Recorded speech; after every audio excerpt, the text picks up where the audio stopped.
ਸ਼੍ਰੀ ਅਕਾਲ ਜੀ। ਬਹੁਤ ਹੀ ਮੰਦਭਾਗੀ ਘਟਨਾ ਜਿਹਨੂੰ ਅਸੀਂ ਕਹਿ ਸਕਦੇ ਹਾਂ ਇਹ ਵਾਪਰੀ ਹੈ ਫਿਲਮ ਇੰਡਸਟਰੀ ਦੇ ਵਿੱਚ, ਕਿਉਂਕਿ ਮੇਰੇ ਖਿਆਲ ਦੇ ਵਿੱਚ ਇੰਨਾ ਉਮਦਾ ਕਲਾਕਾਰ ਜਿਹਨੇ ਬਹੁਤ ਹੀ ਘੱਟ ਸਮੇਂ ਦੇ ਵਿੱਚ ਆਪਣੀ ਇੰਨੀ ਵਧੀਆ ਪਹਿਚਾਣ ਬਣਾਈ, ਬਿਨਾਂ ਕਿਸੇ ਗੋਡਫਾਦਰ ਤੋਂ ਇੰਡਸਟਰੀ ਦੇ ਵਿੱਚ ਆਇਆ। ਔਰ ਬਿਲਕੁਲ ਤੁਸੀਂ ਵੇਖੋ ਉਹਨਾਂ ਦੀ 2014 ਦੇ ਵਿੱਚ ਸ਼ਾਇਦ ਪਹਿਲੀ ਫਿਲਮ ਆਈ ਸੀ ਕਾਏ ਪੋਛੇ, ਔਰ 6 ਸਾਲ ਦੇ ਵਿੱਚ ਸਿਰਫ 10 ਫਿਲਮਾਂ ਕੀਤੀਆਂ, ਔਰ 10 ਫਿਲਮਾਂ ਇਹੋ ਜਿਹੀਆਂ ਕੀਤੀਆਂ ਕਿ ਦਰਸ਼ਕਾਂ ਦੇ ਨਾਲ ਉਹਨਾਂ ਦਾ ਸਿੱਧਾ ਦਾ ਰਾਬਤਾ ਬਣਿਆ। ਲੋਕ ਉਹਨਾਂ ਨੂੰ ਪਸੰਦ ਕਰਦੇ ਸੀ, ਦੇਖਣਾ ਚਾਹੁੰਦੇ ਸੀ ਉਹਨਾਂ ਨੂੰ ਹੋਰ। ਸੋ ਮੈਨੂੰ ਜਦੋਂ ਇਹ ਖਬਰ ਪਤਾ ਲੱਗੀ, ਮੈਂ ਮਤਲਬ ਸ਼ੌਕ ਹੀ ਹੋ ਗਿਆ। 2 ਦਿਨ ਤੇ ਮੇਰਾ ਆਪਣਾ ਜਿਹੜਾ ਦਿਲ ਨਹੀਂ ਲੱਗਿਆ ਇਸ ਚੀਜ਼ ਦੇ ਵਿੱਚ ਖਬਰ ਸੁਣ ਕੇ ਕਿ ਯਾਰ ਇਹਨੇ ਕੀ ਕੀਤਾ ਜਾਂ ਇਹਦੀ ਕੀ ਮਜਬੂਰੀ ਰਹੀ ਹੋਏਗੀ, ਕਿਉਂਕਿ ਸਟਰਗਲਿੰਗ ਐਕਟਰਾਂ ਦੇ ਵਾਸਤੇ ਇੱਕ ਉਹ ਬਹੁਤ ਇੰਸਪਾਇਰ ਕਰਦੇ ਸੀ ਲੋਕਾਂ ਨੂੰ, ਜਿਹੜੇ ਮੁੰਡੇ ਨਵੇਂ ਇਸ ਇੰਡਸਟਰੀ ਦੇ ਵਿੱਚ ਆਉਂਦੇ ਨੇ ਜਾਂ ਜਿਨ੍ਹਾਂ ਨੂੰ ਲੱਗਦਾ ਵਾ ਕਿ ਜਿੰਨਾ ਚਿਰ ਉਹਨਾਂ ਕੋਲ ਕੋਈ ਵੱਡਾ ਨਾਮ ਨਹੀਂ ਹੋਏਗਾ ਪਿੱਛੇ ਜਾਂ ਪੈਸੇ ਨਹੀਂ ਹੋਣਗੇ ਜਿੰਨਾ ਚਿਰ, ਉਹਨਾਂ ਚਿਰ ਫਿਲਮ ਇੰਡਸਟਰੀ ਦੇ ਵਿੱਚ ਕੰਮ ਮਿਲਣਾ ਬਹੁਤ ਮੁਸ਼ਕਿਲ ਆ। ਸੋ ਉਹਨਾਂ ਸਾਰੇ ਨਵੇਂ ਜਿਹੜੇ ਕੰਮ ਕਰਨਾ ਚਾਹੁੰਦੇ ਮੁੰਡੇ ਕੁੜੀਆਂ ਇਸ ਲਾਈਨ ਦੇ ਵਿੱਚ, ਉਹਨਾਂ ਦੇ ਵਾਸਤੇ ਇੱਕ ਰੋਲ ਮਾਡਲ ਸੀ। ਲੋਕ ਜਦੋਂ ਉਹਨਾਂ ਨੂੰ ਦੇਖਦੇ ਸੀ ਉਹਨਾਂ ਦੇ ਵਿੱਚ ਉਹਨਾਂ ਨੂੰ ਆਪਣੀ ਛਵੀ ਨਜ਼ਰ ਆਉਂਦੀ ਸੀ ਕਿ ਨਹੀਂ ਯਾਰ, ਜੇ ਤੁਹਾਡੇ 'ਚ ਟੈਲੈਂਟ ਹੈ ਔਰ ਜੇ ਤੁਸੀਂ ਮਿਹਨਤੀ ਹੋ ਅਤੇ ਤੁਸੀਂ ਆਪਣਾ ਮੁਕਾਮ ਜਿਹੜਾ ਉਹ ਇੰਡਸਟਰੀ ਦੇ ਵਿੱਚ ਬਣਾ ਸਕਦੇ ਹੋ। ਸੋ ਬਹੁਤ ਹੀ ਦੁੱਖ ਹੋਇਆ ਮੈਨੂੰ ਸੁਣ ਕੇ। ਥੋੜ੍ਹਾ ਟਾਈਮ ਉਹਨਾਂ ਦੇ ਨਾਲ ਗੁਜ਼ਾਰਨ ਦਾ ਮੌਕਾ ਮਿਲਿਆ ਸੀ ਫਿਲਮ ਰਾਬਤਾ ਦੀ ਸ਼ੂਟਿੰਗ ਦੇ ਦੌਰਾਨ। ਸੋ ਕਾਫੀ ਡਾਊਨ ਟੂ ਅਰਥ ਬੰਦੇ ਸੀ, ਕਦੀ ਸੈੱਟ ਦੇ ਉੱਤੇ ਨਹੀਂ ਉਹਨਾਂ ਨੂੰ ਮੈਂ ਦੇਖਿਆ ਬਦਤਮੀਜ਼ੀ ਨਾਲ ਕਿਸੇ ਨਾਲ ਬੋਲਦੇ ਹੋਏ, ਜਾਂ ਜਿੰਨਾ ਚਿਰ ਵੀ ਮੇਰੇ ਨਾਲ ਰਹੇ ਹੋ ਅਤੇ ਬੜਾ ਵਧੀਆ ਗੱਲਾਂ ਬਾਤਾਂ ਅਸੀਂ ਕਰਦੇ ਸੀ ਉਹਨਾਂ ਦੇ ਸਟਰਗਲ ਨੂੰ ਲੈ ਕੇ। ਕਾਫੀ ਚੀਜ਼ਾਂ ਮੈਂ ਉਹਨਾਂ ਕੋਲ ਪੁੱਛਦਾ ਰਿਹਾ। ਸੋ ਹਰ ਗੱਲ ਦਾ ਜਵਾਬ ਬੜਾ ਹੌਸਲੇ ਨਾਲ ਦਿੰਦੇ ਸੀ, ਕਦੀ ਇਰੀਟੇਟ ਨਹੀਂ ਸੀ ਹੁੰਦੇ ਉਸ ਚੀਜ਼ ਨੂੰ ਲੈ ਕੇ ਕਿ ਯਾਰ ਕੀ ਤੂੰ ਬਾਰ-ਬਾਰ ਤੰਗ ਕਰਦਾ ਰਹਿੰਦਾ।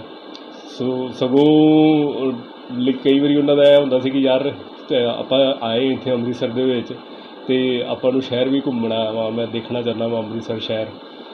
ਜਦੋਂ ਸਾਜਨ ਤੁਹਾਡੇ ਨਾਲ ਇੱਥੇ ਉਹਨਾਂ ਦੀ ਤਸਵੀਰ ਵੀ ਜਿਹੜੀ ਸੋਸ਼ਲ ਮੀਡੀਆ 'ਤੇ ਕਾਫੀ ਵਾਇਰਲ ਹੋਈ ਸੀ, ਉਹ ਤਸਵੀਰ ਉਹਦੇ ਬਾਰੇ ਥੋੜ੍ਹਾ ਦੱਸੋ ਵੀ ਤਸਵੀਰ ਦੇ ਵਿੱਚ ਉਹ ਅੰਮ੍ਰਿਤਸਰ ਸ਼ੂਟਿੰਗ ਸੀ ਜਾਂ ਕਿਸ ਤਰ੍ਹਾਂ ਉਹ ਇੱਥੇ ਕਿਸੇ ਨੂੰ ਮਿਲਣ ਆਏ ਸੀ ਕਿ ਜਾਂ ਕੋਈ ਕੀ ਸੀ, ਉਹ ਜਿਹੜੀ ਫੋਟੋ ਸੀ ਜਿਹੜੀ ਉਹ ਤੁਹਾਡੇ ਨਾਲ ਮੋਟਰਸਾਈਕਲ 'ਤੇ ਬੈਠਿਆ, ਉਹਦੇ ਬਾਰੇ ਥੋੜ੍ਹਾ ਦੱਸੋ ਵੀ ਉਹ ਫੋਟੋ ਦੇ ਕਿਸ ਕਰਕੇ ਤੁਸੀਂ ਜਿਹੜਾ ਹੈਗਾ।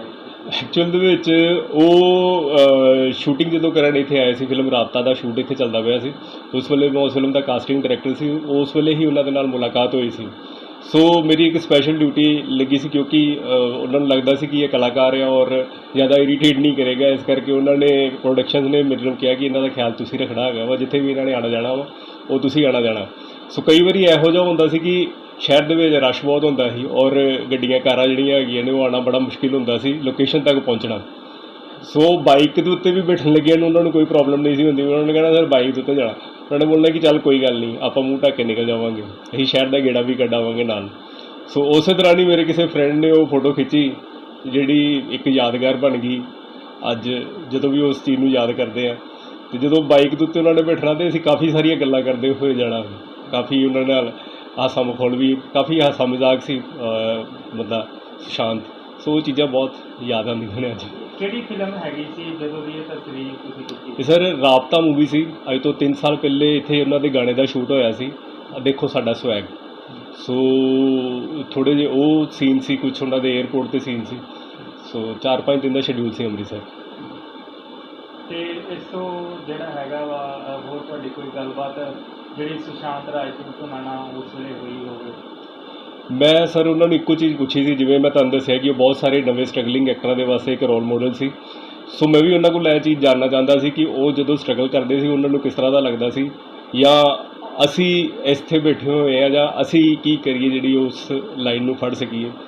ਸੋ ਉਹਨਾਂ ਦਾ ਇੱਕੋ ਹੀ ਸੀ, ਕਹਿੰਦੇ ਯਾਰ ਮਿਹਨਤ ਕਰਦੇ ਰਹੋ ਤੁਸੀਂ, ਕਦੀ ਨਾ ਕਦੀ ਤਾਂ ਰੱਬ ਸੁਣਦਾ ਹੀ ਆ, ਭਗਵਾਨ 'ਤੇ ਭਰੋਸਾ ਰੱਖੋ ਤੁਸੀਂ। ਉਹ ਜੇ ਤੁਸੀਂ ਸਹੀ ਨੀਅਤ ਨਾਲ ਚੱਲਦੇ ਪਏ ਹੋ ਅਤੇ ਉਹ ਤੁਹਾਡੀ ਸੁਣੇਗਾ, ਜੇ ਤੁਸੀਂ ਇਮਾਨਦਾਰੀ ਨਾਲ ਆਪਣਾ ਕੰਮ ਕਰਦੇ ਪਏ ਹੋ ਅਤੇ ਦੇਰ ਸਵੇਰ ਤੁਹਾਡੀ ਵੀ ਵਾਰੀ ਆਏਗੀ। ਸਾਜਨ ਜਿੱਥੋਂ ਤੱਕ ਗੱਲ ਕਰੀਏ ਉਹਨਾਂ ਦਾ, ਤੁਸੀਂ ਗੱਲਬਾਤ ਕੀਤੀ ਹੈ, ਉਹਨਾਂ ਦਾ ਸੁਭਾਅ ਕਿਸ ਤਰ੍ਹਾਂ ਦਾ ਸੀ ਅਤੇ ਗੱਲਬਾਤ ਕਰਨ ਦਾ ਤਰੀਕਾ ਕਿਸ ਤਰ੍ਹਾਂ ਦਾ ਸੀ? ਥੋੜ੍ਹਾ ਜਿਹਾ ਬਹੁਤ ਹੀ ਵਿਨਰਮ, ਜਿਸ ਤਰ੍ਹਾਂ ਤੁਸੀਂ ਉਹਨਾਂ ਨੂੰ TV ਦੇ ਵਿੱਚ ਮਾਨਵ ਦੇ ਰੋਲ ਦੇ ਕਰੈਕਟਰ ਦੇ ਵਿੱਚ ਦੇਖਿਆ, ਜਿਸ ਤਰ੍ਹਾਂ ਉਹਦੇ ਵਿੱਚ ਉਹਨਾਂ ਦਾ ਗੱਲ ਕਰਨ ਦਾ ਸਲੀਕਾ ਸੀ ਜਾਂ ਜਿਹੜੇ ਹਿਸਾਬ ਨਾਲ ਉਹ ਆਪਣੇ ਡਾਇਲੋਗਸ ਕਰਦੇ ਸੀ ਹਲੀਮੀ ਦੇ ਨਾਲ, ਸਲੀਕੇ ਦੇ ਨਾਲ। ਮੈਂ ਤਾਂ ਉਹਨਾਂ ਨੂੰ ਉਸੇ ਤਰ੍ਹਾਂ ਹੀ ਗੱਲ ਕਰਦੇ ਦੇਖਿਆ ਮੇਰੇ ਨਾਲ, ਔਰ ਔਨ ਸੈੱਟ ਵੀ ਉਹਨਾਂ ਦਾ ਜੋ ਬਿਹੇਵੀਅਰ ਸੀ ਮੈਨੂੰ ਲੱਗਦਾ ਸੀ ਕਿ ਉਸੇ ਤਰ੍ਹਾਂ ਦੇ ਬੰਦੇ ਨੇ ਜੋ ਉਹਨਾਂ ਨੇ ਪਵਿੱਤਰ ਰਿਸ਼ਤਾ ਦੇ ਵਿੱਚ ਕਰੈਕਟਰ ਕੀਤਾ ਸੀ ਆਪਣਾ। ਇਹ ਜਿਹੜੀ ਫਿਲਮ ਸ਼ੂਟ ਕੀਤੀ ਗਈ ਸੀ ਇਹ ਹਿੰਦੀ ਸੀ ਜਾਂ ਪੰਜਾਬੀ ਸੀ? ਹਿੰਦੀ ਮੂਵੀ ਸੀ ਜੀ, ਰਾਬਤਾ। ਤੇ ਇਸ ਤੋਂ ਇਲਾਵਾ ਤੁਸੀਂ ਹੋਰ ਕੀ ਉਹਨਾਂ ਤੋਂ ਜਿਹੜਾ ਹੈਗਾ ਕੋਈ ਸਿੱਖ ਲੈਂਦੇ ਹੋ? ਅੱਜ ਜਿਹੜਾ ਪੂਰਾ ਇਸ ਵੇਲੇ ਇੰਡਸਟਰੀਆਂ ਦੇ ਵਿੱਚ ਵੀ ਸੋਗ ਦਾ ਮਾਹੌਲ ਹੈਗਾ, ਬਾਲੀਵੁੱਡ ਦੇ ਵਿੱਚ, ਬਾਲੀਵੁੱਡ ਦੇ ਵਿੱਚ ਵੀ, ਕਿਉਂਕਿ ਕਾਫੀ ਸਾਰੇ ਰਿਸ਼ੀ ਕਪੂਰ ਆ, ਉਹਨਾਂ ਦੇ ਪਿੱਛੇ ਡੈਥ ਹੋਈ, ਫਿਰ ਹੋਰ ਜਿਹੜੇ ਹੈਗੇ ਅਦਾਕਾਰ। ਸੋ ਇਹ ਜਿਹੜੇ 2-3 ਮਹੀਨੇ 2020 ਬਹੁਤ ਹੀ ਭੈੜਾ ਸਾਰ ਰਿਹਾ ਇੰਡਸਟਰੀ ਦੇ ਵਾਸਤੇ। ਬਹੁਤ ਵਧੀਆ ਐਕਟਰ ਜਿਹੜੇ ਸਾਡੇ ਕੋਲ ਨਿਕਲੇ ਨੇ, ਰਿਸ਼ੀ ਕਪੂਰ ਜੀ, ਇਰਫਾਨ ਖਾਨ ਜੀ, ਸੁਸ਼ਾਂਤ ਜੀ। ਸੋ ਉਸ ਤੋਂ ਇਲਾਵਾ ਕਰੋਨਾ ਦਾ ਇੰਨਾ ਕਹਿਰ ਚੱਲਦਾ ਪਿਆ ਹੈਗਾ, ਸਾਰੀ ਦੁਨੀਆ ਦੇ ਵਿੱਚ ਕਹਿਰ ਫੈਲਿਆ ਹੋਇਆ ਵਾ। ਮੈਨੂੰ ਨਹੀਂ ਲੱਗਦਾ ਕਿ 2020 ਕੋਈ ਵੀ ਬੰਦਾ ਇਹਦੀ ਕੌੜੀ ਯਾਦ ਆਪਣੇ ਦਿਲ ਦੇ ਵਿੱਚ ਰੱਖਣਾ ਚਾਹੂਗਾ, ਕਿਉਂਕਿ ਬਹੁਤ ਹੀ ਮਨਹੂਸ ਸਾਲ ਹੈ। ਇਹਨੇ ਬਹੁਤ ਵਧੀਆ ਹੀਰੇ ਜਿਹੜੇ ਹੈਗੇ ਨੇ ਇਸ ਸਾਲ ਨੇ ਸਾਡੇ ਕੋਲ ਖੋਏ ਨੇ। ਸੋ ਬਾਕੀ ਉਹਨਾਂ ਦੀ ਕੀ ਮਜਬੂਰੀ ਸੀ, ਉਹਨਾਂ ਦਾ ਕੀ ਸੀ, ਲੋਕਾਂ ਦਾ ਕਹਿਣ ਦਾ ਬਹੁਤ ਕੁਝ ਹੁੰਦਾ ਕਿ ਆਤਮ ਹੱਤਿਆ ਨਹੀਂ ਕਰਨੀ ਚਾਹੀਦੀ ਜਾਂ, ਬਟ ਉਸ ਵੇਲੇ ਉਸ ਬੰਦੇ ਦੀ ਮੈਂਟਲ ਸਥਿਤੀ ਕੀ ਹੋਏਗੀ ਸਾਨੂੰ ਉਸ ਦੇ ਬਾਰੇ ਵੀ ਵਿਚਾਰ ਕਰਨਾ ਚਾਹੀਦਾ ਵਾ ਕਿ ਇਹੋ ਜਿਹੀ ਕਿਹੜੀ ਇਗਨੋਰੈਂਸ ਉਹਨਾਂ ਨੂੰ ਇੰਡਸਟਰੀ ਤੋਂ ਮਿਲਦੀ ਪਈ ਸੀ, ਇਹੋ ਜਿਹਾ ਕਿਹੜਾ ਦੁੱਖ ਉਹਨਾਂ ਨੇ ਆਪਣੇ ਅੰਦਰ ਲੁਕਾ ਕੇ ਰੱਖਿਆ ਹੋਇਆ ਸੀ ਜਿਹਦੇ ਕਰਕੇ ਉਹ ਪਿਛਲੇ 6 ਮਹੀਨਿਆਂ ਤੋਂ ਡਿਪਰੈਸ਼ਨ ਦੇ ਵਿੱਚ ਸੀ, ਔਰ ਕੋਈ ਉਹਨਾਂ ਦਾ ਸੰਗੀ ਸਾਥੀ ਉਹਨਾਂ ਦੇ ਨਾਲ ਨਹੀਂ ਸੀ, ਕੋਈ ਬਾਲੀਵੁੱਡ ਦਾ ਐਕਟਰ ਉਹਨਾਂ ਦੇ ਨਾਲ ਨਹੀਂ ਸੀ ਖੜਾ। ਸੋ ਇਹਨਾਂ ਚੀਜ਼ਾਂ ਦੇ ਬਾਰੇ ਸਾਨੂੰ ਜ਼ਰੂਰ ਵਿਚਾਰ ਕਰਨਾ ਚਾਹੀਦਾ। ਤੁਸੀਂ ਸਾਜਨ ਕੀ ਸਮਝਦੇ ਹੋ?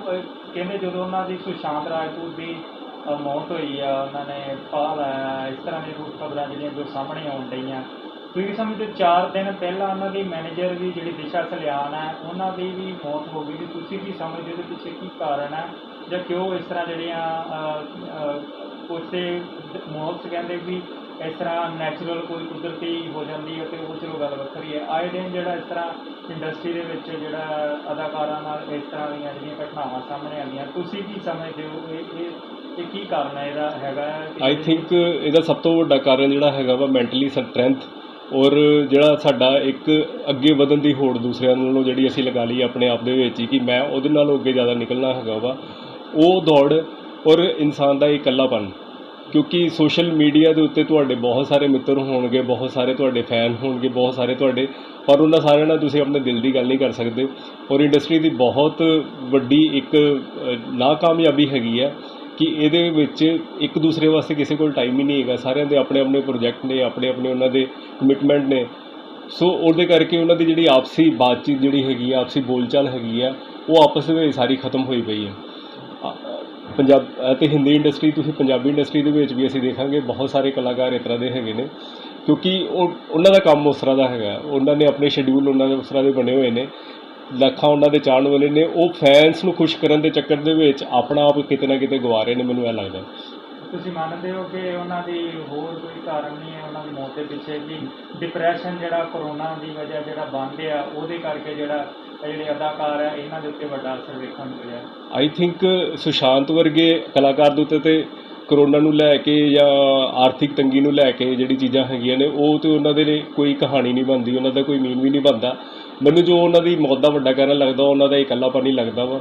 ਔਰ ਜੋ ਅਸੀਂ ਖਬਰਾਂ ਸੁਣਦੇ ਆ ਰਹੇ ਹਾਂ ਕਿ ਕੁਛ ਉਹਨਾਂ ਨੂੰ ਬੈਨ ਕੀਤਾ ਗਿਆ ਸੀ ਜਾਂ ਉਹਨਾਂ ਦੇ ਨਾਲ ਕੋਈ ਨਹੀਂ ਸੀ ਖੜਾ ਇੰਡਸਟਰੀ ਦੇ ਵਿੱਚ ਕਿਉਂਕਿ ਉਹ ਬਾਹਰ ਤੋਂ ਆਏ ਸੀ, ਅਤੇ ਉਹ ਚੀਜ਼ਾਂ ਕੁਝ ਜਿਹੜੀਆਂ ਹੈਗੀਆਂ ਨੇ ਉਹ ਬਹੁਤ ਵੱਡਾ ਕਾਰਨ ਸੀ ਉਹਨਾਂ ਦੀ। ਜਿਵੇਂ ਕੰਗਨਾ ਜੀ ਦਾ ਵੀ ਕੱਲ੍ਹ ਵੀਡੀਓ ਸ਼ੇਅਰ ਹੋਇਆ ਵਾ, ਉਹਨਾਂ ਨੇ ਵੀ ਇਸੇ ਚੀਜ਼ ਦੇ ਉੱਤੇ ਪ੍ਰੋਬਲਮ ਦੇ ਉੱਤੇ ਡਿਸਕਸ ਕੀਤੀ ਕਿ ਜਿਹੜਾ ਕੋਈ ਇੱਥੋਂ ਬਾਹਰੋਂ ਬੰਦਾ ਜਾਂਦਾ ਵਾ ਇੰਡਸਟਰੀ ਦੇ ਵਿੱਚ, ਸਿਰਫ ਫਿਲਮਾਂ ਮਿਲਣੀਆਂ ਵੱਡੀ ਗੱਲ ਨਹੀਂ ਹੈਗੀ, ਜਿਹੜੀ ਸੋਸ਼ਲ ਇਗਨੋਰੈਂਸ ਜਿਹੜੀ ਹੈਗੀ ਹੈ ਜਿਹੜੇ ਬਾਹਰ ਦੇ ਬੰਦੇ ਨਾਲ ਕੀਤੀ ਜਾਂਦੀ ਹੈ ਇੰਡਸਟਰੀ ਦੇ ਵਿੱਚ, ਉਹ ਬਹੁਤ ਮਾੜੀ ਹੈ।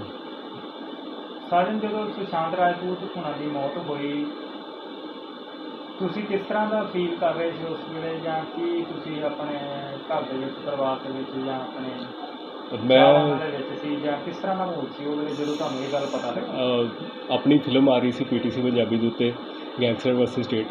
ਸੋ ਅਸੀਂ ਸਾਰਾ ਪਰਿਵਾਰ ਹੀ ਉਹ ਮੂਵੀ ਦੇਖ ਰਹੇ ਸੀ ਉਸ ਵੇਲੇ, ਅਤੇ ਮੇਰੇ ਬ੍ਰਦਰ ਫੋਨ ਦੇਖ ਰਿਹਾ ਸੀ, ਫੋਨ ਚੈੱਕ ਕਰਦੇ ਕਰਦੇ ਉਹਨੇ ਮੈਨੂੰ ਦੱਸਿਆ ਕਹਿੰਦਾ ਯਾਰ ਸੁਸ਼ਾਂਤ ਰਾਜਪੂਤ ਨੇ ਆਤਮ ਹੱਤਿਆ ਕਰ ਲਿੱਤੀ। ਉਹ ਜਦੋਂ ਉਹਨੇ ਗੱਲ ਕੀਤੀ ਮੈਂ ਕਿਹਾ ਨਹੀਂ ਯਾਰ ਕਿਸੇ ਨੇ ਐਵੇਂ ਹਿਊਮਰ ਲਾਇਆ ਹੋਣਾ ਵਾ, ਬਹੁਤ ਸਾਰੀਆਂ ਇਸ ਤਰ੍ਹਾਂ ਦੀ ਖਬਰਾਂ ਆਉਂਦੀਆਂ। ਕਹਿੰਦਾ ਨਹੀਂ ਕਨਫਰਮ ਨਿਊਜ਼ ਹੈ, TV ਦੀ ਆਉਂਦੀ ਪਈ।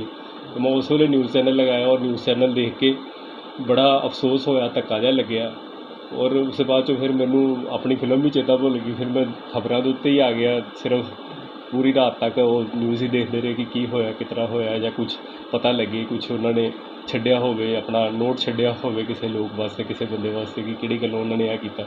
ਸੋ ਉਹਦੇ ਵਿੱਚ ਹੀ ਸਾਰਾ ਧਿਆਨ ਰਿਹਾ। ਅਗਲਾ ਦਿਨ ਵੀ ਸਾਰਾ ਦਿਨ ਮੇਰਾ ਇਸੇ ਤਰ੍ਹਾਂ ਹੀ ਉਹਨਾਂ ਦੀ ਸੋਚ ਦੇ ਵਿੱਚ ਹੀ ਨਿਕਲਿਆ, ਉਹਨਾਂ ਦੀਆਂ ਗੱਲਾਂ ਯਾਦ ਕਰਦੇ ਕਰਦੇ, ਕਿਉਂਕਿ ਥੋੜ੍ਹਾ ਟਾਈਮ ਭਾਵੇਂ ਸਪੈਂਡ ਕੀਤਾ ਸੀ ਪਰ ਚੰਗਾ ਸਮੇਂ ਟਾਈਮ ਕੱਢਿਆ ਸੀ ਉਹਨਾਂ ਦੇ ਨਾਲ। ਸੋ ਉਹ ਸਾਰੀਆਂ ਗੱਲਾਂ ਯਾਦ ਆਉਂਦੀਆਂ ਰਹੀਆਂ ਅਤੇ ਬੜਾ ਮਨ ਭਾਵੁਕ ਹੋਇਆ ਇਹ ਦੇਖ ਕੇ ਔਰ ਸੁਣ ਕੇ ਕਿ ਇੱਕ ਨਾਇਆਬ ਹੀਰਾ ਜਿਹੜਾ ਹੈਗਾ ਵਾ ਇੰਡਸਟਰੀ ਨੇ ਆਪਣਾ ਖੋਲ੍ਹਿਆ ਸਿਰਫ ਆਪਣੀ ਗਲਤੀਆਂ ਦੇ ਕਰਕੇ।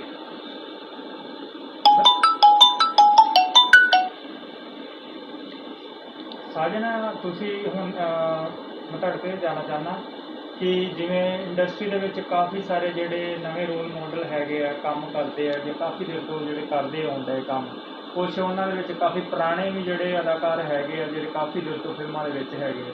ਤੁਸੀਂ ਕੀ ਸਮਝਦੇ ਕਰੋਨਾ ਦੇ ਵਿੱਚ ਜਿਹੜਾ ਅਸਰ ਜਿਹੜੇ ਨਵੇਂ ਰੋਲ ਅਦਾਕਾਰ ਆ ਜਾਂ ਕੁਛ ਦੇਰ ਤੋਂ ਤੁਸੀਂ ਵੀ ਫਿਲਮਾਂ ਦੇ ਵਿੱਚ ਕੰਮ ਕਰਦੇ ਪਏ ਹੋ, ਹੁਣ ਤੁਸੀਂ ਕੀ ਸਮਝਦੇ ਮੰਨਦੇ ਹੋ ਜਾਂ ਤੁਹਾਡਾ ਕਹਿਣਾ ਹੈ ਕਿ ਜਿਹੜਾ ਕਰੋਨੇ ਦਾ ਅਸਰ ਜਿਹੜਾ ਉਹਨਾਂ ਦੀ ਜ਼ਿੰਦਗੀ ਦੇ ਨਾਲ ਨਾਲ ਉਹਨਾਂ ਦੇ ਪਰਿਵਾਰਕ ਮੈਂਬਰਾਂ 'ਤੇ ਵੀ ਹੋਇਆ ਇਸ ਦਾ ਅਸਰ, ਜਿਵੇਂ ਰੋਲ ਫਿਲਮ ਦੇ ਵਿੱਚ ਕਰਨੇ ਹੁੰਦੇ, ਫਿਲਮਾਂ ਆਉਂਦੀਆਂ ਜਾਂ ਕਿਸ ਤਰ੍ਹਾਂ ਦਾ ਅਸਰ ਤੁਸੀਂ ਕੀ ਸਮਝਦੇ ਹੋ ਉਹਨਾਂ ਰੋਲ ਜਿਹੜੇ ਅਦਾਕਾਰ ਆ ਉਹਨਾਂ ਦੇ ਕਿਰਦਾਰ 'ਤੇ ਵੀ ਪਿਆ ਜਾਂ ਉਹਨਾਂ ਦੇ ਰੋਲ 'ਤੇ ਵੀ ਪਿਆ? ਆਈ ਥਿੰਕ ਇਹਦਾ ਜਿਹੜਾ ਸਭ ਤੋਂ ਜ਼ਿਆਦਾ ਕਰੋਨਾ ਦਾ ਅਸਰ ਹੋਇਆ ਵਾ ਉਹ ਹੋਇਆ ਵਾ ਜਿਹੜੇ ਛੋਟੇ ਅਦਾਕਾਰ ਹੈਗੇ ਸੀ, ਜਿਹੜੇ ਹੈਂਡ ਟੂ ਮਾਊਥ ਐਕਟਰ ਹੈਗੇ ਸੀ ਜਾਂ ਰੰਗਮੰਚ ਦੇ ਕਲਾਕਾਰ ਹੈਗੇ ਸੀ, ਜਾਂ ਅਸੀਂ ਉਹ ਕਲਾਕਾਰ ਕਹਿ ਲਈਏ ਜਿਹੜੇ ਆਪਾਂ ਔਰਕੈਸਟਰਾ ਵਾਲੇ ਕਹਿ ਦਿੰਦੇ ਆ, ਡਾਂਸਰ ਕੁੜੀਆਂ ਹੈਗੀਆਂ ਨੇ ਜਿਨ੍ਹਾਂ ਨੂੰ ਸਿਰਫ ਉਹਨਾਂ ਕੰਮਾਂ ਦੇ ਉੱਤੇ ਹੀ ਡਿਪੈਂਡ ਕਰਦੇ ਹੈਗੇ ਨੇ ਕਿ ਉਹ ਸਵੇਰੇ ਜਾ ਕੇ ਆਪਣਾ ਕੰਮ ਕਰਕੇ ਆਉਣਗੇ ਅਤੇ ਸ਼ਾਮ ਨੂੰ ਖਾਣਾ ਖਾਣਗੇ। ਸੋ ਉਹਨਾਂ ਪਰਿਵਾਰਾਂ ਦੇ ਉੱਤੇ, ਉਹਨਾਂ ਕਲਾਕਾਰਾਂ ਦੇ ਉੱਤੇ ਬਹੁਤ ਵੱਡਾ ਅਸਰ ਹੋਇਆ ਵਾ। ਬਾਕੀ ਜਿਹੜੇ ਸਟੈਬਲਿਸ਼ ਕਲਾਕਾਰ ਹੈਗੇ ਸੀ ਉਹਨਾਂ ਨੂੰ ਤਾਂ ਕੰਮ ਹੀ ਇੰਨਾ ਕੀਤਾ ਹੋਇਆ, ਭਾਵੇਂ ਹੋਰ ਸਾਲ ਹਾਲੇ ਵਿਹਲਾ ਬੈਠ ਜਾਣ ਉਹਨਾਂ ਨੂੰ ਕੋਈ ਪ੍ਰੋਬਲਮ ਨਹੀਂ ਹੈਗੀ ਉਸ ਚੀਜ਼ ਦੀ। ਸੋ ਸਰਕਾਰ ਨੂੰ ਮੇਰੇ ਖਿਆਲ ਦੇ ਵਿੱਚ ਜਿਹੜੇ ਛੋਟੇ ਕਲਾਕਾਰ ਹੈਗੇ ਨੇ, ਜਿਹੜੇ ਥੀਏਟਰ ਦੇ ਨਾਲ ਜੁੜੇ ਹੋਏ ਨੇ ਜਾਂ ਫਿਰ ਡੇਲੀ ਬੇਸਿਸ 'ਤੇ ਕੰਮ ਕਰਨ ਵਾਲੇ ਜਿਹੜੇ ਬੰਦੇ ਹੈਗੇ ਸੀ, ਲਾਈਟਮੈਨ ਹੈਗੇ ਨੇ, ਸਪੋਰਟਸ ਮੇਕਅਪ ਵਾਲੇ ਹੈਗੇ ਨੇ, ਬਹੁਤ ਸਾਰੇ ਬੰਦੇ ਇਸ ਤਰ੍ਹਾਂ ਦੇ ਹੈਗੇ ਨੇ ਜਿਨ੍ਹਾਂ ਦੇ ਬਾਰੇ ਇਹਨਾਂ ਨੂੰ ਕੋਈ ਨਵੀਂ ਪਾਲਿਸੀ ਬਣਾਉਣੀ ਚਾਹੀਦੀ ਹੈ, ਕਿਉਂਕਿ ਜਿਹੜੇ ਸਮਾਜ ਨੂੰ ਇੱਕ ਚੰਗੀ ਸਿੱਖਿਆ ਦੇ ਰਹੇ ਨੇ, ਆਪਣਾ ਮਨੋਰੰਜਨ ਕਰ ਰਹੇ ਉਹਨਾਂ ਦਾ ਔਰ ਇੱਕ ਚੰਗੀ ਸੇਧ ਦਿੰਦੇ ਪਏ ਨੇ, ਉਹਨਾਂ ਲੋਕਾਂ ਦੇ ਬਾਰੇ ਜ਼ਰੂਰ ਕੁਛ ਨਾ ਕੁਛ ਸੋਚਣਾ ਚਾਹੀਦਾ ਵਾ। ਅੱਛਾ ਸਾਜਨ, ਹੁਣ ਤੁਸੀਂ ਇਸ ਤੋਂ ਇਲਾਵਾ ਵੀ ਫਿਲਮਾਂ ਦੇ ਇਲਾਵਾ ਤੁਸੀਂ ਹੁਣ ਅੰਮ੍ਰਿਤਸਰ ਲੈਵਲ 'ਤੇ ਵੀ ਤੁਸੀਂ ਕੋਈ ਪ੍ਰੋਗਰਾਮ ਕਰਦੇ ਹੋ ਜਿਹੜੇ ਛੋਟੇ ਪਰਿਵਾਰ ਲੋਕਾਂ ਦੇ ਰੰਗਮੰਚ ਲਈ, ਮਨੋਰੰਜਨ ਦੇ ਲਈ? ਹਾਂਜੀ ਸਰ, ਸਾਡਾ ਜਿਹੜਾ ਥੀਏਟਰ ਗਰੁੱਪ ਹੈਗਾ ਵਾ ਪਿਛਲੇ ਲਗਾਤਾਰ 5 ਸਾਲ ਤੋਂ ਜਿਹੜਾ ਵਾ ਉਹ ਥੀਏਟਰ ਕਰ ਰਿਹਾ ਵਾ ਔਰ ਨਵੇਂ ਤੋਂ ਨਵੇਂ ਜਿਹੜੇ ਹੈਗੇ ਨੇ ਅਸੀਂ ਪਲੇ ਜਿਹੜੇ ਹੈਗੇ ਆ ਲੋਕਾਂ ਦੇ ਵਿੱਚ ਪੇਸ਼ ਕਰੀਦੇ ਨੇ ਔਰ ਇੱਕ ਕਾਮੇਡੀ ਦੇ ਨਾਲ ਨਾਲ ਇੱਕ ਉਹਨਾਂ ਨੂੰ ਇੱਕ ਚੰਗੀ ਸਿੱਖਿਆ ਜਿਹੜੀ ਹੈਗੀ ਉਹ ਦੇਣ ਦੀ ਕੋਸ਼ਿਸ਼ ਕਰੀਦੀ ਹੈ। ਅਤੇ ਉਸ ਗਰੁੱਪ ਉਸ ਚੀਜ਼ ਦੇ ਵਿੱਚ ਜਿਹੜਾ ਸਾਡਾ ਪੂਰਾ ਦਾ ਪੂਰਾ ਗਰੁੱਪ ਜਿਹੜਾ ਯੰਗ ਮਲੰਗ ਥੀਏਟਰ ਗਰੁੱਪ ਜਿਹੜਾ ਹੈਗਾ ਵਾ ਉਹ ਕੰਮ ਕਰਦਾ ਰਹਿੰਦਾ ਵਾ, ਕਿਉਂਕਿ ਰੰਗਮੰਚ ਦੇ ਨਾਲ ਜਿਹੜੀਆਂ ਸਾਡੀਆਂ ਜੜ੍ਹਾਂ ਨੇ ਉਹ ਬਹੁਤ ਗਹਿਰੀਆਂ ਜੁੜੀਆਂ ਹੋਈਆਂ ਨੇ। ਫਿਲਮਾਂ ਮਿਲਦੀਆਂ ਨੇ ਅਤੇ ਕਰ ਲਈਦੀਆਂ ਨੇ। ਸੋ ਫਿਲਮਾਂ ਇਸ ਕਰਕੇ ਵੀ ਕਰਦੇ ਆ ਕਿਉਂਕਿ ਰੰਗਮੰਚ ਜਿਹੜਾ ਹੈਗਾ ਉਹ ਖਾਣਾ ਨਹੀਂ ਦਿੰਦਾ, ਪੈਸੇ ਨਹੀਂ ਦਿੰਦਾ ਹੈਗਾ। ਸੋ ਜਿਵੇਂ ਫਿਲਮਾਂ ਕਰ ਲਈ ਜਾਂ TV ਕਰ ਲਈਏ ਅਤੇ ਉਸ ਨਾਲ ਸਾਡਾ ਘਰ ਦਾ ਗੁਜ਼ਾਰਾ ਚੱਲਦਾ ਵਾ। ਅਤੇ ਇਸ ਕਰਕੇ ਜਿਹੜੀ ਸਾਡੀ ਪਹਿਲੀ ਹਰ ਇੱਕ ਕਲਾਕਾਰ ਦੀ ਪ੍ਰੈਫਰੈਂਸ ਜ਼ਰੂਰ ਰਹਿੰਦੀ ਹੈਗੀ ਹੈ ਕਿ ਜੇ ਅਸੀਂ ਸਾਈਡ ਬਿਜ਼ਨਸ ਨਹੀਂ ਕੋਈ ਕਰਦੇ ਪਏ ਅਤੇ ਘੱਟੋ ਘੱਟ ਫਿਲਮਾਂ ਦੇ ਵਿੱਚ ਜਾਂ TV ਦੇ ਵਿੱਚ ਅਸੀਂ ਓਨੇ ਕੁ ਸਟੈਬਲਿਸ਼ ਹੋਈਏ ਕਿ ਸਾਡੇ ਕੋਲ ਕਿਸੇ ਕੋਲੋਂ ਮੰਗਣ ਦੀ ਜ਼ਰੂਰਤ ਨਾ ਪਵੇ, ਸਾਡੇ ਆਪਣੇ ਖਰਚੇ ਜਿਹੜੇ ਹੈਗੇ ਨੇ ਪੂਰੇ ਹੁੰਦੇ ਰਹਿਣ। ਸਾਡੇ ਇਸ ਤੋਂ ਇਲਾਵਾ ਹੁਣ ਕੋਈ ਮੂਵੀ ਵੀ ਕੋਈ ਆਪਣਾ ਰੋਲ ਆਪਣਾ ਜਿਹੜਾ ਜਿਹਦੇ ਵਿੱਚ ਤੁਸੀਂ ਕਰਨਾ ਹੈ ਜਾਂ ਕੋਈ ਫਿਲਮ ਦੇ ਬਾਰੇ ਕੋਈ ਗੱਲਬਾਤ ਹੁੰਦੀ ਹੋਵੇ ਜਾਂ ਆਉਣ ਵਾਲੇ ਸਮੇਂ ਕੋਈ ਤੁਹਾਡੀ ਫਿਲਮ ਜਿਹੜੀ ਹੈ? ਆਉਣ ਵਾਲੇ ਸਮੇਂ ਦੇ ਵਿੱਚ ਕਾਫੀ ਸਾਰੇ ਪ੍ਰੋਜੈਕਟ ਸੀ ਜੀ ਜਿਹੜੇ ਰੈਡੀ ਸੀ, ਸਿਰਫ ਕਰੋਨਾ ਦੇ ਕਰਕੇ ਉਹ ਲੇਟ ਹੋ ਗਏ ਨੇ। ਇੱਕ ਮੇਰੀ ਫਿਲਮ ਸੌਦਾ ਜਿਹੜੀ ਬਿਲਕੁਲ ਕੰਪਲੀਟ ਹੋਈ ਪਈ ਹੈ। ਜੇ ਲੋਕਡਾਊਨ ਨਾਲ ਲੱਗਦਾ ਤਾਂ ਇਹਨਾਂ ਦਿਨਾਂ ਦੇ ਵਿੱਚ ਉਹਦੀ ਰਿਲੀਜ਼ਿੰਗ ਦੀ ਤਿਆਰੀ ਹੋਣੀ ਸੀ। ਸੋ ਇਸ ਤੋਂ ਇਲਾਵਾ ਇੱਕ ਗੁਆਂਢੀ ਫਿਲਮ ਜਿਹੜੀ ਹੈਗੀ ਉਹ ਅਸੀਂ 20% ਸ਼ੂਟ ਕੀਤੀ ਸੀ। ਅਤੇ ਇਸ ਤਰ੍ਹਾਂ 1-2 ਪ੍ਰੋਜੈਕਟ ਹੋਰ ਨੇ ਜਿਹੜਾ ਜਿਸ ਤਰ੍ਹਾਂ ਕਰੋਨਾ ਦਾ ਥੋੜ੍ਹਾ ਖਤਮ ਹੁੰਦਾ ਕੰਮ ਸਤੰਬਰ ਦੇ ਵਿੱਚ, ਅਗਸਤ ਦੇ ਵਿੱਚ, ਸਤੰਬਰ ਦੇ ਵਿੱਚ ਉਹਦਾ ਸ਼ੂਟ ਸ਼ੁਰੂ ਹੋਏਗਾ ਔਰ ਅਗਲੇ ਸਾਲ ਤੁਹਾਨੂੰ ਬਹੁਤ ਵਧੀਆ ਪ੍ਰੋਜੈਕਟ ਦੇਖਣ ਨੂੰ ਮਿਲਣਗੇ ਸਾਡੇ। ਹੋਰ ਕੀ ਤੁਸੀਂ ਸਾਰਿਆਂ ਨੂੰ ਮੈਸੇਜ ਦੇਣਾ ਚਾਹੋਗੇ ਲੋਕਾਂ ਨੂੰ, ਜਿਸ ਤਰ੍ਹਾਂ ਸੁਸ਼ਾਂਤ ਰਾਜਪੂਤ ਦੀ ਮੌਤ ਹੋਈ ਆ, ਇਹ ਵੀ ਇੱਕ ਨਾ ਇੱਕ ਜਿਹੜੇ ਉਹਨਾਂ ਦੇ ਚਾਹਵਾਨ ਦਰਸ਼ਕ ਆ ਉਹਨਾਂ ਲਈ ਇੱਕ ਸਬਕ ਤੇ ਸੀਖ ਹੋਏਗੀ, ਤਾਂ ਕਿ ਇਸ ਤਰ੍ਹਾਂ ਦੇ ਜਿਹੜੇ ਲੋਕ ਨਾ ਕਦਮ ਚੁੱਕਣ। ਤੇ ਜੋ ਕਰੋਨਾ ਨੂੰ ਵੀ ਲੈ ਕੇ ਮਾਹੌਲ ਆ ਪੂਰੇ ਦੇਸ਼ ਭਰ ਦੇ ਵਿੱਚ, ਤੁਸੀਂ ਕੀ ਜਿਹੜਾ ਸਮਾਜ ਦੇ ਵਿੱਚ ਲੋਕਾਂ ਨੂੰ ਮੈਸੇਜ ਦਿਓਗੇ? ਮੇਰਾ ਸਿਰਫ ਇਹੋ ਹੀ ਮੈਸੇਜ ਹੈ ਸਾਰੇ ਯੂਥ ਨੂੰ ਔਰ ਹਰ ਇੱਕ ਬੰਦੇ ਨੂੰ ਕਿ ਸੋਸ਼ਲ ਮੀਡੀਆ ਜਿਹੜਾ ਇੱਕ ਭਰਮ ਦੀ ਦੁਨੀਆ ਹੈਗੀ ਹੈ, ਇਹਦੇ ਵਿੱਚੋਂ ਬਾਹਰ ਨਿਕਲ ਕੇ ਆਪਸੀ ਜਿਹੜੇ ਰਿਸ਼ਤੇ ਹੈਗੇ ਨੇ ਉਹਨਾਂ ਨੂੰ ਤੁਸੀਂ ਹੋਰ ਮਜ਼ਬੂਤ ਕਰੋ। ਤੁਹਾਨੂੰ ਕੋਈ ਵੀ ਪਰੇਸ਼ਾਨੀ ਹੈ ਦਿਮਾਗ ਦੇ ਵਿੱਚ, ਕੋਈ ਵੀ ਚੀਜ਼ ਚੱਲਦੀ ਹੈ, ਆਪਣਿਆਂ ਨਾਲ ਗੱਲ ਕਰੋ, ਆਪਣੇ ਮਿੱਤਰਾਂ ਨਾਲ ਗੱਲ ਕਰੋ। ਕਿਉਂਕਿ ਪੁਰਾਣੀ ਇੱਕ ਕਹਾਵਤ ਹੈਗੀ ਸੀ ਕਿ ਜੇ ਤੁਹਾਨੂੰ ਦਰਦ ਹੁੰਦੀ ਪਈ ਹੈ ਤਾਂ ਤੁਸੀਂ ਕੋਠੇ ਚੜ੍ਹ ਕੇ ਰੌਲਾ ਪਾਓ, ਕੋਈ ਨਾ ਕੋਈ ਉਹਦਾ ਹੱਲ ਜ਼ਰੂਰ ਦੱਸੂਗਾ ਤੁਹਾਨੂੰ, ਕੋਈ ਨਾ ਕੋਈ ਹੱਲ ਜ਼ਰੂਰ ਨਿਕਲੂਗਾ ਉਸ ਚੀਜ਼ ਦਾ। ਸੋ ਮੈਂ ਵੀ ਇਹੋ ਚਾਹਾਂਗਾ ਕਿ ਜਿਹੜੀ ਅੱਜ ਦੀ ਜਿਹੜੀ ਯੂਥ ਹੈਗੀ ਹੈ, ਜਿਹੜੀ ਬਹੁਤ ਜ਼ਿਆਦਾ ਮੋਬਾਈਲ ਦੇ ਨਾਲ ਇੰਗੇਜਡ ਹੋ ਗਈ ਹੈ, ਸੋ ਉਹਨਾਂ ਦੇ ਵਿੱਚ ਜਿਹੜਾ ਇਕੱਲਾਪਨ ਆ ਗਿਆ ਵਾ, ਉਸ ਨੂੰ ਦੂਰ ਕਰਨ ਦਾ ਇੱਕੋ ਹੀ ਤਰੀਕਾ ਵਾ ਕਿ ਜਿੰਨਾ ਤੁਸੀਂ ਆਪਣੇ ਘਰਦਿਆਂ ਨਾਲ ਬੈਠ ਕੇ ਗੱਲਬਾਤ ਕਰੋਗੇ, ਆਪਣੇ ਯਾਰਾਂ ਦੋਸਤਾਂ ਨਾਲ, ਮਿੱਤਰਾਂ ਨਾਲ ਗੱਲ ਕਰੋਗੇ, ਉਨੀਆਂ ਤੁਹਾਡੀਆਂ ਦਿਮਾਗ ਦੀਆਂ ਪਰਤਾਂ ਖੁੱਲ੍ਹਣਗੀਆਂ, ਤੁਹਾਡਾ ਦਿਲ ਹੌਲਾ ਹੋਏਗਾ। ਔਰ ਕਦੀ ਵੀ ਤੁਹਾਡੇ ਦਿਮਾਗ ਦੇ ਵਿੱਚ ਇਹੋ ਜਿਹੇ ਖਿਆਲ ਨਹੀਂ ਆਉਣਗੇ ਕਿ ਇਹ ਕੰਮ ਨਹੀਂ ਹੋ ਰਿਹਾ ਜਾਂ ਉਹ ਨਹੀਂ ਹੋ ਰਿਹਾ। ਛੋਟੀਆਂ ਛੋਟੀਆਂ ਗੱਲਾਂ ਦੇ ਉੱਤੇ ਜਵਾਕ ਅੱਜ ਕੱਲ੍ਹ ਜਿਹੜੇ ਹੈਗੇ ਨੇ ਉਹ ਕਰਨ ਲੱਗ ਪਏ ਨੇ। ਪਿੱਛੇ ਕਿੰਨੀਆਂ ਖਬਰਾਂ ਇਹੋ ਜਿਹੀਆਂ ਦੇਖੀਆਂ ਨੇ ਆਪਾਂ ਕਿ ਪਿਓ ਨੇ ਮੋਬਾਈਲ ਖੋਲ੍ਹ ਲਿੱਤਾ ਕਿ ਉਹ ਪਬਜੀ ਨਹੀਂ ਖੇਡਣੀ ਹੈਗੀ, ਤਾਂ ਉਹਨੇ ਜਾ ਕੇ ਸੁਸਾਈਡ ਕਰ ਲਿੱਤਾ, ਜਾਂ ਕੁੜੀ ਕੋਲੋਂ ਮੋਬਾਈਲ ਲੈ ਲਿਆ ਕਿ ਤੂੰ ਨਹੀਂ ਗੱਲ ਕਰਨੀ ਹੈਗੀ, ਉਹਨੇ ਸੁਸਾਈਡ ਕਰ ਲਿਆ। ਇੱਕ ਵਾਹਿਯਾਤ ਜੀ ਖਬਰ ਸੀ ਕਿ ਮਾਂ ਨੇ ਆਪਣੀ ਕੁੜੀ ਨੂੰ ਰੋਕਿਆ ਕਿਸੇ ਕੰਮ ਤੋਂ, ਅਤੇ ਉਹ ਇੱਕ ਨਿਊਡ ਸੋਸ਼ਲ ਹੈਗਾ ਸੀ ਇੰਟਰਨੈਟ ਦੇ ਉੱਤੇ ਕੁਛ, ਉੱਥੇ ਜਾ ਕੇ ਕੱਪੜੇ ਉਤਾਰ ਕੇ ਆਪਣੇ ਆਪ ਨੂੰ, ਮਤਲਬ ਕਿ ਉਹਨਾਂ ਚੀਜ਼ਾਂ ਤੋਂ ਤੁਸੀਂ ਬਾਹਰ ਨਿਕਲ ਕੇ ਅਤੇ ਆਪਣਿਆਂ ਦੇ ਨਾਲ ਜਿੰਨੀ ਤੁਸੀਂ ਗੱਲ ਸਾਂਝੀ ਕਰੋਗੇ ਓਨਾ ਤੁਸੀਂ ਜ਼ਿਆਦਾ ਸੁਖੀ ਰਹੋਗੇ। ਪੁਰਾਣੇ ਬੰਦਿਆਂ ਦਾ ਜੀਣ ਦਾ, ਉਹਨਾਂ ਦੇ ਖੁਸ਼ ਰਹਿਣ ਦਾ ਜਿਹੜਾ ਕਾਰਨ ਹੀ ਇਹੋ ਸੀ, ਕਿਉਂਕਿ ਉਸ ਵੇਲੇ ਫੋਨ ਨਹੀਂ ਸੀ ਹੈਗੇ, ਸਾਰੇ ਆਪਣਿਆਂ ਦੇ ਵਿੱਚ ਬਿਜ਼ੀ ਰਹਿੰਦੇ ਸੀ, ਜਿਹੜੀ ਵੀ ਗੱਲ ਕਰਨੀ ਤੁਸੀਂ ਆਪਣੇ ਨਾਲ ਕਰਨੀ ਹੁੰਦੀ ਸੀ, ਇਸ ਕਰਕੇ ਜ਼ਿਆਦਾ ਖੁਸ਼ ਰਹਿੰਦੇ ਸੀ। ਅਤੇ ਉਸ ਵੇਲੇ ਇਹ ਪ੍ਰਵਿਰਤੀ ਵੀ ਘੱਟ ਗਈ ਸੀ। ਚੰਗੀਆਂ ਬੁੱਕਸ ਪੜ੍ਹੋ, ਕਿਤਾਬਾਂ ਪੜ੍ਹੋ, ਤੁਹਾਨੂੰ ਬਹੁਤ ਵਧੀਆ ਮੈਸੇਜ ਮਿਲੂਗਾ ਉਹਦੇ ਵਿੱਚੋਂ। ਸਾਹਿਲ, ਮੇਰਾ ਅਖੀਰ ਸਵਾਲ ਤੁਹਾਨੂੰ ਹੈਗਾ ਕਿ ਹੁਣ ਜਿਹੜੇ ਫਿਲਮਾਂ ਦੇ ਵਿੱਚ ਜਿਹੜੇ ਅਦਾਕਾਰ ਜਿਹੜੇ ਜਾਂ ਹੋਰ ਜਿਹੜੇ ਹੈਗੇ ਆ ਸੀਰੀਅਲ ਸ਼ਾਰਟ ਫਿਲਮਾਂ ਦੇ ਵਿੱਚ ਕੰਮ ਕਰਨ ਵਾਲੇ ਅਦਾਕਾਰ ਹੈਗੇ ਆ, ਕਰੋਨਾ ਨੂੰ ਲੈ ਕੇ ਜਿਹੜਾ ਇੱਕ ਵੇਖਿਆ ਗਿਆ ਕਿ ਲੋਕ ਕੁਝ ਪ੍ਰਸ਼ਾਸਨ ਵੱਲੋਂ, ਸਰਕਾਰਾਂ ਵੱਲੋਂ ਲੋਕਾਂ ਦੀ ਸਿਹਤ ਨੂੰ ਲੈ ਕੇ ਹਦਾਇਤਾਂ ਵੀ ਕੀਤੀਆਂ ਗਈਆਂ। ਲੋਕ ਫਿਰ ਵੀ ਕਿਤੇ ਨਾ ਕਿਤੇ ਜੋ ਬਾਹਰ ਕੁਝ ਨਾ ਕੁਝ ਹੱਦ ਤੱਕ ਪਹਿਲਾਂ ਨਾਲੋਂ ਕਾਫੀ ਫਰਕ ਹੈ, ਜੋ ਲੋਕ ਜਿਹੜੇ ਘੱਟ ਨਿਕਲਦੇ ਪਏ। ਤੁਸੀਂ ਸਮਝਦੇ ਹੋ ਕਿ ਜਿਹੜੇ ਇੱਕ ਅਦਾਕਾਰ ਹੁੰਦੇ ਆ ਫਿਲਮ ਦੇ ਵਿੱਚ ਆਪਣਾ ਇੰਨਾ ਮਿਹਨਤ ਨਾਲ ਜਿਹੜਾ ਆਪਣੀ ਜ਼ਿੰਮੇਵਾਰੀ ਨਾਲ ਬਖੂਬੀ ਰੋਲ ਨਿਭਾਉਂਦੇ ਨੇ, ਉਹ ਜਿਹੜਾ ਅਦਾਕਾਰ ਆਪਣੇ ਮੈਂਬਰ ਨੇ ਉਹ ਹੁਣ ਬਾਹਰ ਕਿਸ ਤਰ੍ਹਾਂ, ਮਤਲਬ ਜਾਂ ਹੁਣ ਕਰੋਨਾ ਲੱਗਾ 2-2.5 ਮਹੀਨੇ ਤੋਂ, ਕਿਸ ਤਰ੍ਹਾਂ ਜਿਹੜਾ ਉਹਨਾਂ ਦਾ ਆਪਣਾ ਤੁਹਾਡਾ ਟਾਈਮ ਪਾਸ ਹੋ ਰਿਹਾ? ਦੇਖੋ ਜੀ, ਮੈਂ ਤਾਂ ਆਪਣੇ ਜਿੰਨੇ ਕਲਾਕਾਰਾਂ ਨਾਲ ਗੱਲ ਕੀਤੀ ਹੈ, ਹਰ ਬੰਦਾ ਜਿਹੜਾ ਹੈਗਾ ਵਾ, ਕਿਉਂਕਿ ਕਲਾਕਾਰ ਵਿਹਲਾ ਹੋ ਕੇ ਵੀ ਕਦੀ ਵਿਹਲਾ ਨਹੀਂ ਰਹਿੰਦਾ, ਕਿਉਂਕਿ ਉਹਦਾ ਦਿਮਾਗ ਕੁਛ ਨਾ ਕੋਈ ਚੀਜ਼ਾਂ ਚੱਲਦੀਆਂ ਰਹਿੰਦੀਆਂ ਨੇ। ਸੋ ਮੈਂ ਵੀ ਇਹੋ ਕੰਮ ਕਰ ਰਿਹਾ ਅੱਜ ਕੱਲ੍ਹ, ਔਰ ਮੈਂ ਜਿਨ੍ਹਾਂ ਨਾਲ ਵੀ ਗੱਲ ਕੀਤੀ ਹੈ, ਬਹੁਤ ਸਾਰੇ ਅਦਾਕਾਰ ਇਸ ਤਰ੍ਹਾਂ ਦੇ ਹੈਗੇ ਨੇ ਜਿਹੜਾ ਕੁਛ ਨਵੀਆਂ ਸਕ੍ਰਿਪਟਾਂ 'ਤੇ ਕੰਮ ਕਰਦੇ ਪਏ ਨੇ, ਆਪਣੀ ਬੋਡੀ 'ਤੇ ਕੰਮ ਕਰਦੇ ਪਏ ਨੇ, ਖਾਣ ਪੀਣ 'ਤੇ ਕੰਮ ਕਰਦੇ ਪਏ ਨੇ। ਜਿਹੜੇ ਚੀਜ਼ਾਂ ਉਹ ਨਹੀਂ ਸੀ ਪੂਰੀਆਂ ਕਰ ਸਕੇ ਆਪਣੇ ਬਿਜ਼ੀ ਸ਼ੈਡਿਊਲ ਦੇ ਵਿੱਚ, ਘਰ ਬੈਠ ਕੇ ਨੇ ਉਹ ਚੀਜ਼ਾਂ ਨੂੰ ਕਰਦੇ ਪਏ ਨੇ। ਪਰਿਵਾਰ ਦੇ ਕੋਲੋਂ ਟਾਈਮ ਨਹੀਂ ਸੀ ਲੱਗਦਾ, ਪਰਿਵਾਰ ਦੇ ਨਾਲ ਟਾਈਮ ਸਪੈਂਡ ਕਰਦੇ ਪਏ ਨੇ। ਸੋ ਹਰ ਇੱਕ ਬੰਦਾ ਆਪਣੇ ਆਪ ਦੇ ਵਿੱਚ ਬਿਜ਼ੀ ਹੈਗਾ ਵਾ। ਸੋ ਆਪਾਂ ਵੀ ਉਸੇ ਤਰ੍ਹਾਂ ਦੇ ਲੀਕ ਦੇ ਉੱਤੇ ਚੱਲੇ ਹਾਂ ਜੀ, ਖਾਈਦਾ ਵਾ, ਪੜ੍ਹੀਦਾ ਵਾ, ਲਿਖੀਦਾ, ਔਰ ਕੁਛ ਐਕਸਰਸਾਈਜ਼ ਵਗੈਰਾ ਕਰ ਲਿੱਤੀ, ਯੋਗਾ ਕਰ ਲਿੱਤਾ। ਸੋ ਉਹਦੇ ਨਾਲ ਟਾਈਮ ਨਿਕਲ ਜਾਂਦਾ ਵਾ। ਮਾੜਾ ਟਾਈਮ ਹੈਗਾ, ਪਰ ਉਹ ਸਾਡੀ ਆਪਣੀ ਹਿੰਮਤ ਹੀ ਹੈਗੀ ਹੈ, ਜਿਸ ਤਰ੍ਹਾਂ ਅਸੀਂ ਉਹਨੂੰ ਕੱਢ ਲਵਾਂਗੇ ਹੱਸ ਕੇ, ਰੋ ਕੇ, ਟਾਈਮ ਤਾਂ ਨਿਕਲਣਾ ਹੀ ਹੈਗਾ। ਪਰ ਆਪਣਾ ਬਚਾਅ ਆਪਣੇ ਹੱਥ ਹੀ ਹੈਗਾ। ਘਰ ਰਹੋ, ਸੇਫ ਰਹੋ, ਜੋ ਸਰਕਾਰੀ ਹਦਾਇਤਾਂ ਤੁਹਾਨੂੰ ਮਿਲਦੀਆਂ ਨੇ ਉਹਨਾਂ ਦੀ ਪਾਲਣਾ ਕਰੋ। ਲੋਕਡਾਊਨ ਲਗਾਇਆ ਗਿਆ ਵਾ, ਜਾਂ ਤੁਸੀਂ ਬਾਹਰ ਨਿਕਲਦੇ ਹੋ ਮਾਸਕ ਲਗਾ ਕੇ ਨਿਕਲੋ, ਸੈਨੀਟਾਈਜ਼ਰ ਦਾ ਪ੍ਰਯੋਗ ਕਰੋ, ਔਰ ਸੋਸ਼ਲ ਡਿਸਟੈਂਸ ਜਿਹੜਾ ਹੈਗਾ ਉਹ ਉਹਨੂੰ ਮੇਨਟੇਨ ਰੱਖੋ, ਤਾਂ ਕਿ ਇਹ ਬਿਮਾਰੀ ਜਲਦੀ ਤੋਂ ਜਲਦੀ ਇੰਡੀਆ 'ਚੋਂ ਨਿਕਲੇ ਅਤੇ ਇੰਡੀਆ ਆਪਣੇ ਪਹਿਲੇ ਵਾਲੀ ਲਹਿਰ ਉੱਤੇ ਵਾਪਸ ਆ ਜਾਵੇ।